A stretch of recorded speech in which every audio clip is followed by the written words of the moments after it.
atmışsalar daha bir atmış o ağaç var. Ne oralar ne oralar. Kalkıp oraya kadar gidecek.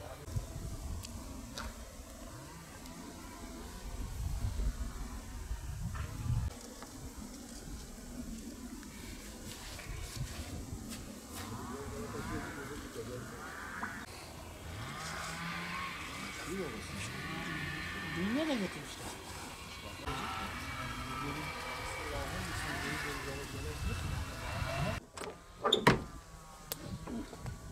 Radyatör alınmış, aküsü alınmış, plakası sökülmüş, tebi alınmış.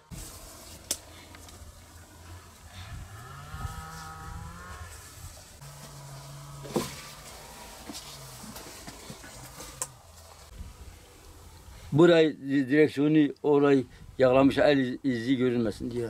Ayın 19'u Cuma günü sabah 9'da kalktım, işime gideceğim. Bir baktım aracım yerinde yok. Sağa baktım, sola baktım, aracım yok. Ve komşuların kamerasından baktım, 5'i 8 geçe bu araba buradan çıkış yapmış. Velhasıl aynı saatte polise gittim. Polise şikayette bulundum. Ve kendi imkanlarımla aracıyı aramaya başladım. Bir türlü bulamadım. 3 gün sonra bir vatandaş beni aradı. İşte arabayı ise bizim araziye atmışlar. Ben önünde telefon numarası var. O şekilde sana ulaşmışım. Velhasıl bu 3 gündür araba buraya gelmiş. Geldim arabamın başına arabayı parçalamışlar. Motorunu, radyatörünü, aküsünü, bir sürü bana zarar vermişler. İçinde 100 milyara yakın malım vardı.